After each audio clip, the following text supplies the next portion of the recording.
Assalamualaikum warahmatullahi wabarakatuh. Bagaimana kabarnya rekan-rekan mahasiswa? Semoga selalu berada dalam kondisi sehat dan bahagia. Selamat datang pada pembelajaran e-learning untuk praktikum mata kuliah Teknologi Konservasi Sumber Daya Lahan.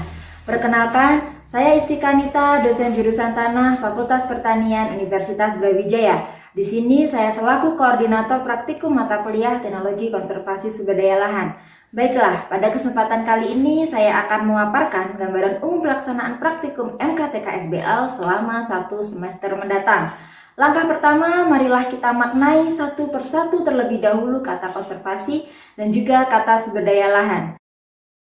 Secara harfiah, kata konservasi bermakna pelestarian maupun perlindungan. Sumber daya lahan bermakna sumber daya alam yang sangat penting untuk kelangsungan hidup manusia. Cakupan sumber daya lahan di sini meliputi kondisi iklim, relief, tanah, hidrologi, maupun vegetasi. Apa itu konservasi sumber daya lahan? Apa itu teknologi konservasi sumber daya lahan? Lebih spesifik, kajian konservasi di sini adalah konservasi di lahan pertanian.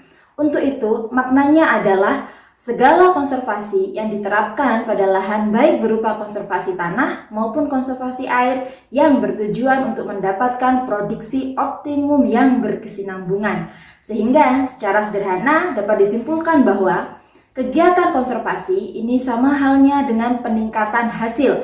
Jadi aspek konservasi tidak hanya berbicara tentang praktek pertanian teras atau ada pembuatan rorak, tidak sesempit itu. Mulai aktivitas pemilihan varietas tanam, pemilihan pola tanam, hingga penentuan jarak tanam itu juga termasuk dalam kegiatan konservasi.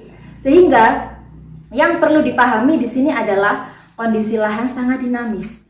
Jadi, jika pengelolaan yang dilakukan kurang tepat, maka dapat menyebabkan lahan menjadi rusak. Sebagai contoh yang sering kita dengar adanya lahan terdegradasi, adanya lahan kritis yang ternyata luasannya masih cukup besar di Indonesia. Lahan terdegradasi yang ada di Indonesia potretnya seperti ini, bisa dilihat. Kemudian lahan yang masih kondisinya sangat sehat yang belum terdegradasi dan semoga tidak terdegradasi potretnya seperti ini. Sangat jelas sekali perbedaannya antara kedua lahan ini. Kemudian, dalam pelaksanaan praktikum mata kuliah TKSBL ada 4 hal pada prinsipnya yang harusnya dikuasai oleh rekan-rekan mahasiswa. Yang pertama adalah bagaimana prinsip pengelolaan lahan yang tepat. Kemudian yang kedua, apa saja agen-agen yang dapat menyebabkan kerusakan di lahan. Terfokus di sini adalah berupa erosi. Yang ketiga, ketika terjadi erosi di lahan, apa dampak yang ditimbulkan? Tentunya di sini ada dampak negatif.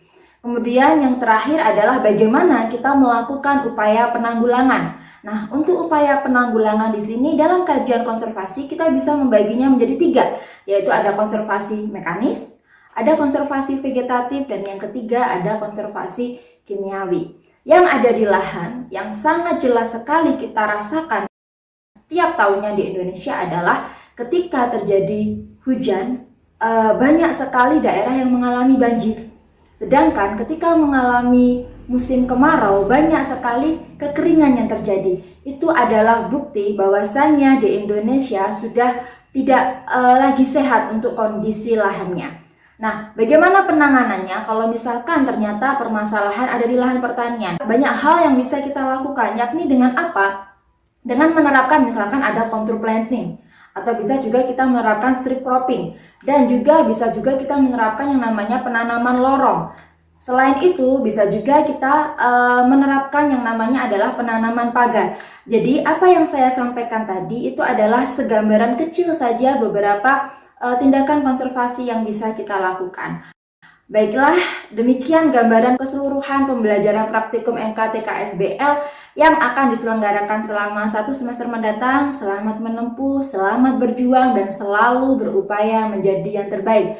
Sampai jumpa, mari kita jaga lingkungan, mari kita peduli lingkungan, salam konservasi.